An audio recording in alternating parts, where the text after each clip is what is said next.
Hi, I'm Ali. And I'm Banks. We're brothers. And we recently dug up and jammed an old PS1 game we used to play as kids. Bloody Roar 2, The New Breed.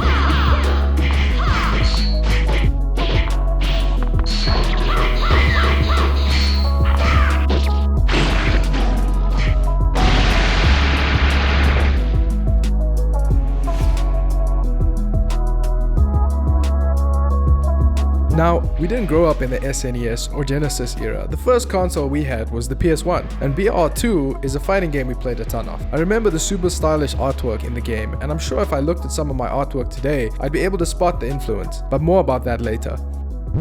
BR2 came out in the 90s. It hit the PS1 and the arcades and was developed by a company called 18. It's a brutal 3D fighter and plays host to various different game modes, from a traditional arcade mode to a story mode and even a custom battle mode. The feature set is quite extensive for an older game. So, what made BR2 different from other fighters of the time? Well, there was that one mechanic where if you managed to be quicker than your friend, you would turn into a big monster animal thing. Yeah, savage.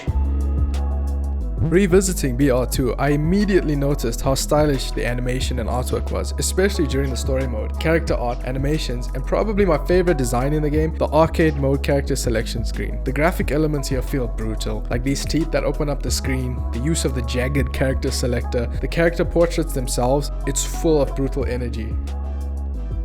There's 11 playable characters in the game, 9 of which are playable from the jump, and 2 unlockable hidden characters. My favorite character is this freak.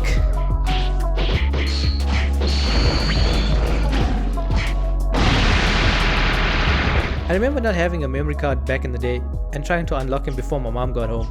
It was a nightmare. I'm going to be honest, the story is full to the brim with cringe and lame dialogue, but the artwork here is really cool. Check out the use of dramatic theatrical lighting and the bursts of intense colors. It made me think of Caravaggio paintings. Just me? No? The character designs appear to fall into typical anime/fighting game stereotypes and aesthetics, like the aloof tough dude or the sexy dangerous lady. But there are characters here that are full of personality, like this fellow, who is a medical professional of some sort. I like how his animation set fits his goofy personality. His story mode is pretty funny too. The character models themselves look pretty good for the time. Despite the low poly counts and low res textures, a lot of the details on the characters are still discernible. It seems the developers really worked with what they had. I don't think I came across a truly garbage model or texture. The beasts are even well modeled for the most part. There's also some really nice texture work going on here. But again, the static artwork is where this game really shines. Another cool detail in the artwork is the damage detail you see on characters. This makes the world feel vicious and primal. Remember, animal monsters.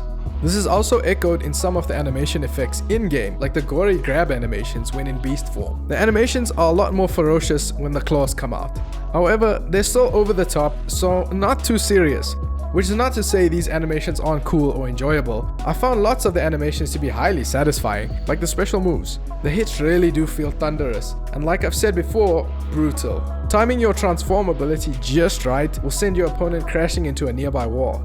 Boom. It's details like this that make the combat a blast to play. Speaking of the transforms, other than looking like a cool cat or kitten, there's also other perks, like unique movesets, regaining lost health, and flashy special moves. The combat mechanics in this game are also quite complex, a lot more complex than 2 kiddos could understand at the time. I mean, just look at this combo diagram.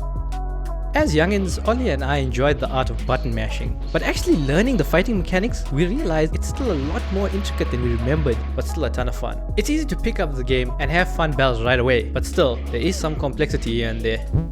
BR2 certainly can't compete with modern fighting games. I mean, there's some really cool stuff out there right now, but I can't deny that Bangs and I had a ton of fun battling each other over the past few days. Maybe it's the nostalgia talking, but we think BR2 is still a fun time, even today.